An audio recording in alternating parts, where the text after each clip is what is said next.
Hello दोस्तों, स्वागत है आपका अपना चैनल उपेंद्र मैथ में। आज हमारा साइंस का सेट नंबर 31 है, जो कि आपके आने वाले रेलवे के सभी एग्जाम के लिए महत्वपूर्ण होगा।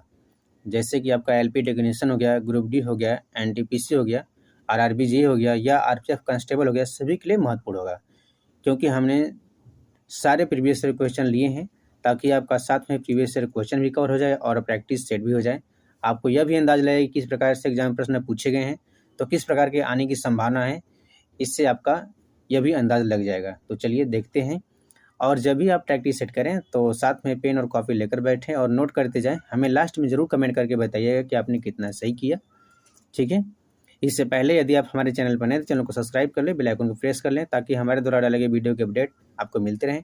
और यदि आपको टॉपिक वाइज वीडियो चाहिए तो हमारे चैनल के प्लेलिस्ट में जाकर वहाँ से टॉपिक वाइज क्वेश्चन भी कंप्लीट कर सकते हैं, ताकि किसी भी टॉपिक में आप कमज़ोर हैं तो वहाँ से अपने टॉपिक को मजबूत कर सकते हैं। तो चलिए स्टार्ट करते हैं। आज का हमारा पहला क्वेश्चन है, निम्न में से कौन सा एसआई मात्रक नहीं है? ऑप्शन ए है आपका कैलोरी, बी है आपका एम्पियर, सी है न्यूटन और डी है आपका ओम। यह प्रश्न आपका आरबी एनटीपीसी में पूछा गया है, 2022 का प्रश्न है। तो याद रखिएगा, जो आपका कैलोरी है यह आपका एसआई मात्रक नहीं है, यानी कि ऑप्शन ए इसका सही उत्तर हो जाएगा, ठीक है। बाकी आपका एम्पियर, ओम और न्यूटन क्या है, सब एसआई मात्रक हैं, ठीक है। कैलोरी किसका मात्रक है? याद रखिएगा, ऊर्जा का मात्रक है, ऊर्जा का। तो कैसा मात्रक है? ये आपका सीजीएस मात्रक है, सीजीएस मात्रक है। यदि आपसे पूछे कि ऊर्जा का एसआई मात्रक, तो क्या होगा? जूल याद रखिएगा, ठीक।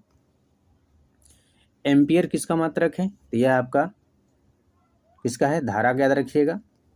ओम प्रतिरोध का मात्रक है, ठीक।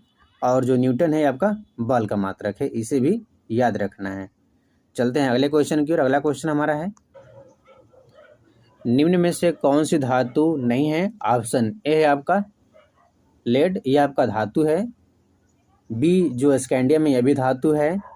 सी आपका गैलियम, यह भी धातु है, लेकिन जो सिलिकॉन है यह आपका धातु नहीं है, यानी कि ऑप्शन डी इसका सही उत्तर हो जाएगा। सिलिकॉन क्या है? आपका अर्धचालक है, ठीक है। इसे हम अर्ध धातु कहते हैं, जिसे उपधातु कहते हैं, ठीक है। इसे याद रखिएगा। अगला क्वेश्चन देख लेते हैं, श्वसन के दौरान पत्तियों के किस भाग में प्रचुर मात्रा में गैसीय विनिमय होता है?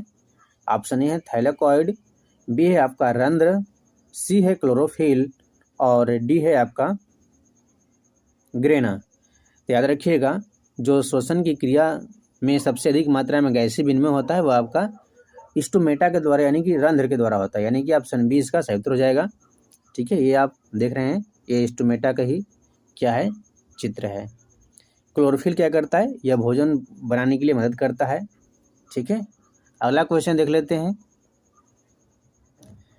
एक वस्तु की स्थिति ऊर्जा में इसकी डैश के साथ वृद्धि होती है। तो जो स्थिति ऊर्जा का फॉर्मूला होता है W बराबर होता है mgh, यानी कि जब वस्तु की ऊंचाई बढ़ाएंगे, ठीक है, तो क्या होगा? उसकी स्थिति ऊर्जा में वृद्धि हो जाएगा, यानी कि ऑप्शन बी इसका सही उत्तर हो जाएगा, ठीक है। वेग कैसी राशि है? तो वेग आपकी सदिश राशि, इसे याद रखिएगा। इसका मात्रक मीटर प्रति सेकंड होता है। और जो विस्थापन है यह भी सदिश राशि है, इसका मात्रक मीटर होता है, इसे याद रखना है। दूरी आपकी अदिश राशि है, इसका मात्रक भी मीटर होता है। अगला क्वेश्चन हमारा है, ब्राउनी गति की खोज किसने की थी? ऑप्शन है आइजैक न्यूटन ने, बी है आपका मेंडल ब्राउन ने और सी है रॉबर्ट ब्राउन ने और डी है जॉन ब्राउन ने। याद रखिएगा, जो ब्राउनी गति की खोज वह रॉबर्ट ब्राउन ने की थी, ठीक है। ब्राउनी गति क्या होता है? जैसे कि जो कोलाइड के कण होते हैं वह क्या करते हैं? टेढ़े मेढ़े विभिन्न दिशाओं में क्या करते हैं? गति करते रहते हैं, ठीक है। उससे हम कहते हैं ब्राउनी गति, ठीक है। अगला क्वेश्चन देख लेते हैं, निम्न में से कौन सा बहुबीजी फल नहीं है? तो ऑप्शन ए है आपका पपीता, पपीता जो है आपका बहुबीजी फल है। उसके बाद बी है आपका सेब, सेब भी बहुबीजी फल है। आपका ऑप्शन सी है लीची, यानी कि जो लीची है यह आपका एक बीजी फल है, बहुबीजी फल नहीं है, ठीक है। आप फिगर में देख रहे हैं, इसके केवल एक बीज दिख रहा है। उसके बाद आपका डी अनार है, अनार में भी बहुबीजी होते हैं, ठीक है। बहुत सारे बीज पाए जाते हैं अनार में भी। इस प्रश्न का उत्तर ऑप्शन सी हो जाएगा, याद रखिएगा। अगला क्वेश्चन है आपका, डेयरी में प्रयोग किए जाने वाले दूध से क्रीम को अलग करने की प्रक्रिया कहलाती है। ऑप्शन ए है डिकैंटेशन, बी है आपका आंशिक आसवन, सी है आपका अपकेंद्रीकरण और डी है आपका क्रिस्टलीकरण। याद रखिएगा, जो दूध से क्रीम को हम अलग करते हैं वह अपकेंद्रीकरण के कारण होता है, यानी कि ऑप्शन सी इसका सही उत्तर हो जाएगा। अगला क्वेश्चन है आपका, कार्बन डाइऑक्साइड के सापेक्ष आणविक द्रव्यमान की गणना करना है, तो हम देख लेते हैं। सबसे पहले कार्बन और ऑक्सीजन का हम परमाणु द्रव्यमान निकालेंगे। तो कार्बन का जो परमाणु क्रमांक होता है वह होता है 6 और इसकी द्रव्यमान संख्या 12 होती है। ऑक्सीजन का परमाणु क्रमांक होता है 8, इसकी द्रव्यमान संख्या 16 होती है। ऑक्सीजन कितना है आपका? ऑक्सीजन आपका 2 है, यानी कि 16 गुणे 2। कार्बन कितना है? 1 प्लस 12, तो 16 दुना के 32 हो जाएगा, प्लस 12 कितना हो गया आपका? 44, यानी कि 44 आ जाएगा। इसका जो सही उत्तर होगा ऑप्शन सी हो जाएगा। अगला क्वेश्चन देखते हैं, डैश एक लिंगी पुष्प होता है। ऑप्शन ए है पपीता, बी है आपका सरसों, सी है आपका गुड़हल और डी है सूरजमुखी। याद रखिएगा, जो एक लिंगी पुष्प होता है वह पपीता है। ठीक, सरसों और सूरजमुखी और गुड़हल ये सब क्या हैं? ये आपके द्विलिंगी पाए जाते हैं, यानी कि इस पर जो नर और मादा दोनों पाए जाते हैं। ठीक है, अगला क्वेश्चन देख लेते हैं, बर्नौली का प्रमेय डैश के संरक्षण के सिद्धांत पर आधारित है। ऑप्शन है संवेग के संरक्षण, बी है बल, सी है द्रव्यमान और डी है ऊर्जा। याद रखिएगा, जो बर्नौली का प्रमेय है वह आपका ऊर्जा के संरक्षण के सिद्धांत पर कार्य करता है, यानी कि ऑप्शन डी इसका सही उत्तर हो जाएगा। यह प्रश्न आपका आरआरबी जेईई में पूछा गया प्रश्न है। ठीक है, बल का मात्रक क्या होता है? न्यूटन।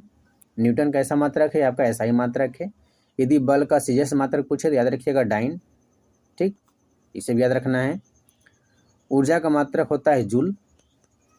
ठीक, जूल का ऐसा मात्रक है आपका, जूल आपका ऐसा ही मात्रक है। सीजीएस मात्रक पूछे तो कैलोरी। ठीक, द्रव्यमान का मात्रक केजी, इसे भी याद रखिएगा। अगला क्वेश्चन देख लेते हैं, कैथोड किरण प्रयोग पहली बार किसके द्वारा किया गया था?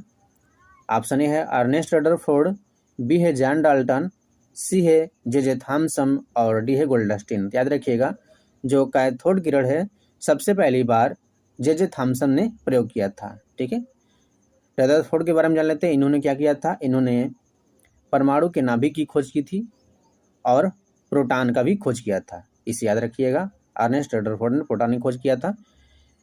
ठीक है, जॉन डाल्टन ने परमाणु सिद्धांत दिया था, इसे भी याद रखिएगा।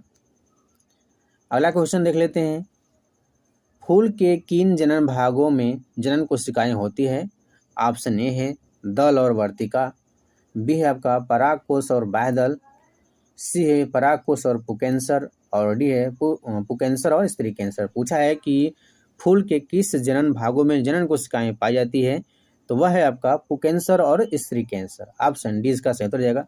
जो पुंकेसर है, जैसे कि आपका ये आपका स्टेमन हो गया, जैसे कि एंथर हो गया, फिलामेंट हो गया, ये सब क्या है? ये सब पुंकेसर के भाग है।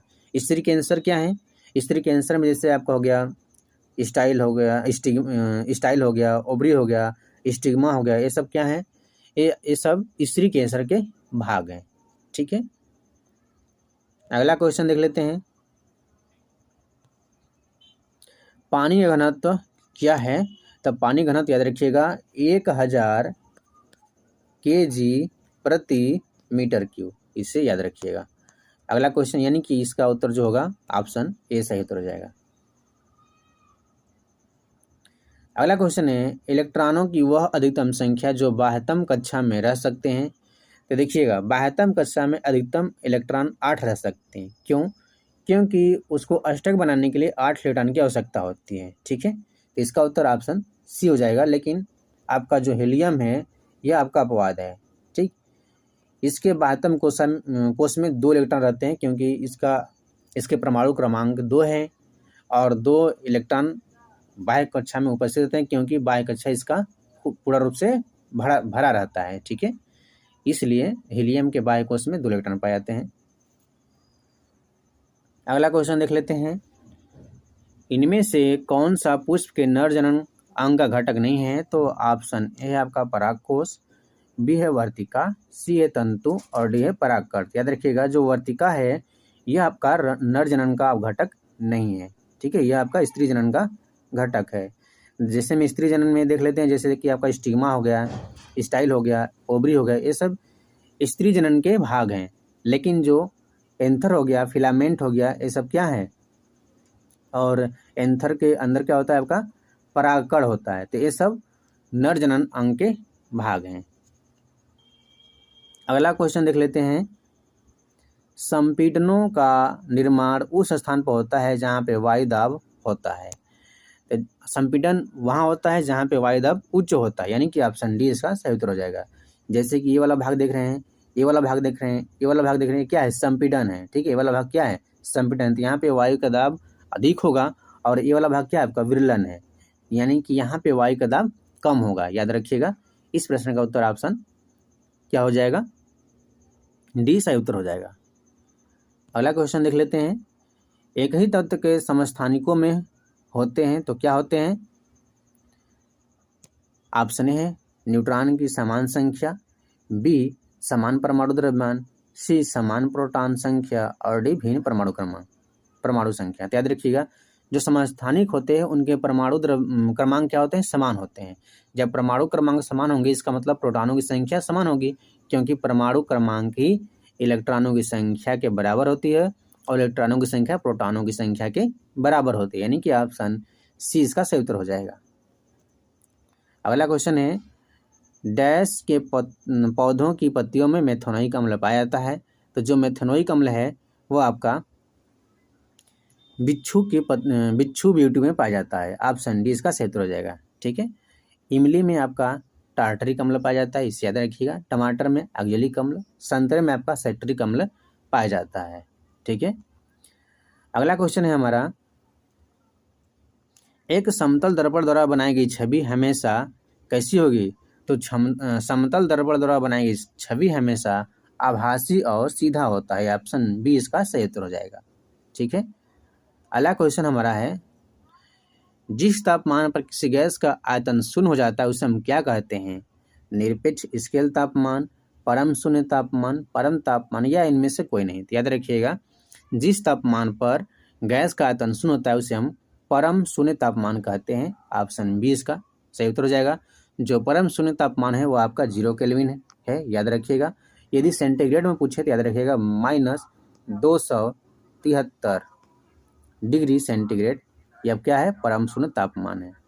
तो दोस्तों, आज का हमारा क्वेश्चन कंप्लीट हुआ। यदि वीडियो आपको पसंद आया तो वीडियो को लाइक, शेयर और चैनल को सब्सक्राइब जरूर कीजिएगा। तो आज के लिए धन्यवाद और हमें कमेंट करके बताइए कि आपने कितना क्वेश्चन सही किया, ठीक है।